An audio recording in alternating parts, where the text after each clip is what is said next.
Here is your long, emotional, smooth-paced story with a strong hook, Chapter 1 and Chapter 2, no headings, plain paragraphs, and written in a way that holds viewers to the end for a YouTube narration. Okay, everyone at the gala laughed the moment he walked in, his worn-out suit, his shy daughter clutching his hand, and his quiet eyes that tried not to show how much the whispers hurt.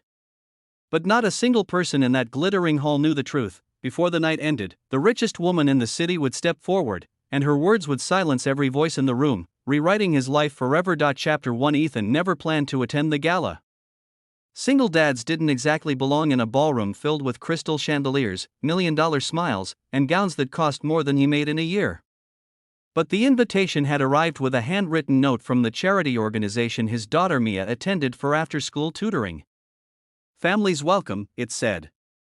And Mia had looked at him with hopeful eyes he could never refuse. So he borrowed an old suit from a neighbor, patched the pocket himself, and prayed no one would notice the fraying seams.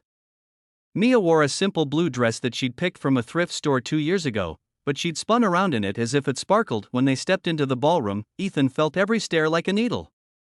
Men in velvet blazers whispered behind champagne glasses. Women wearing diamonds nudged each other and snickered. Someone murmured, not quietly enough, "Who let that in here?" Ethan pretended not to hear. He squeezed Mia's hand and whispered, "Just stay close to me, okay? We're here to enjoy, not to fit in." But Mia looked around, confused. "Daddy, why are they looking at us like that?" He swallowed hard. "Because we're new here." The truth was uglier. They looked at him like he didn't belong. Like poverty was contagious. Across the hall, the hostess of the night, Isabella Sterling, stood on the stage, billionaire heiress, tech genius, and the woman everyone tried to impress. She looked elegant, powerful, untouchable. Ethan made sure not to stare too long. People like her lived in a different universe. Ethan guided Mia to the refreshment table, but even there, he felt eyes following him. 2 men near the chocolate fountain chuckled, speaking just loud enough, "That suit is older than the chandelier. Bet he came for the free meal. And brought his kid? Embarrassing." Ethan's jaw tightened. He turned his face, shielding Mia from the comments. "Pick anything you like," he told her softly. She reached for a cupcake, just one.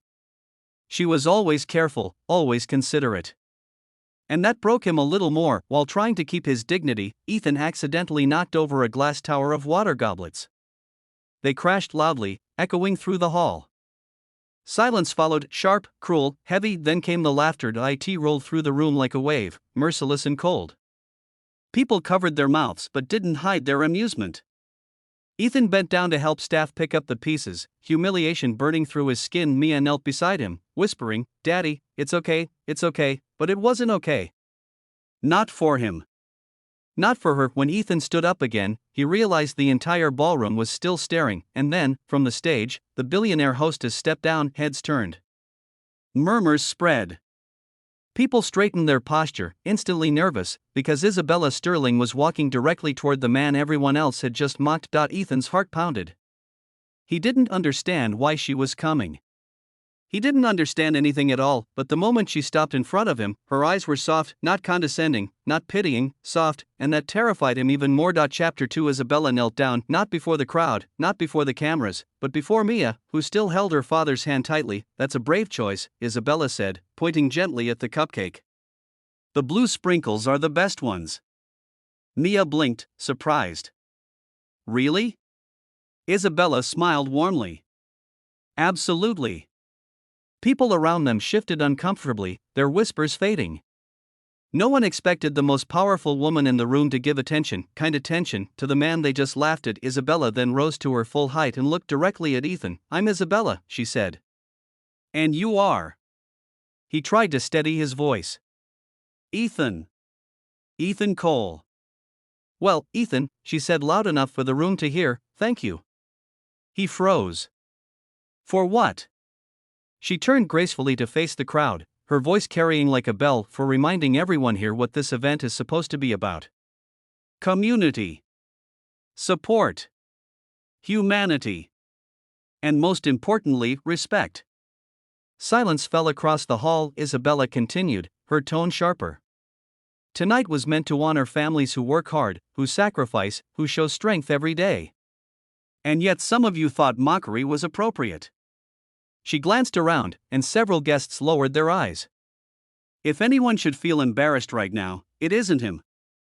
The room shrank with shame. Ethan felt Mia squeeze his hand again, but this time with pride. Then Isabella turned back to him. May I ask you something? His throat tightened. Sure. She took a breath. Would you sit at my table tonight? Both of you. The entire ballroom reacted, gasping, whispering, disbelieving. Ethan shook his head instinctively. I don't want to trouble you. We're fine in the back. No, she said softly. You're not going to hide at the back anymore. Not tonight. Her eyes held something he didn't expect, understanding. As if she'd lived a life where people judged her too, just in a different way. Ethan finally whispered, okay. Thank you.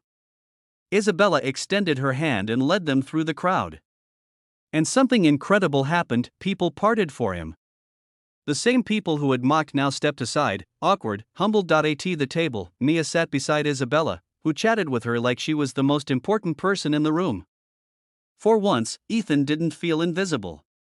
He felt seen, respected, and when Isabella took the stage again later, her speech ended with a line that made Ethan look up sharply. Greatness isn't measured by wealth or status, she said, her eyes finding his across the room. But by kindness, humility, and the courage to show up, even when you feel small. By the end of the night, people approached Ethan to apologize. Others thanked him for coming. A few asked about his story, his daughter, his life. He had walked into the gala feeling like a mistake. He walked out believing he belonged. As they left, Isabella met him at the door. Ethan, she said quietly, don't let their voices define you. You stood here tonight with more dignity than anyone else. He nodded slowly. Thank you. For everything. She smiled. I didn't do it for them. I did it because people like you remind me why I built my foundation in the first place. Ethan felt something warm bloom in his chest, something like hope, something like possibility. As he walked Mia to the car, he heard her tiny voice say, Daddy, tonight felt like magic. He smiled. It was. And deep down, he knew the truth. The magic hadn't come from the chandeliers or the glamour. It came from one moment, one person, who chose to stand up when everyone else sat quietly and watched, and that choice changed everything.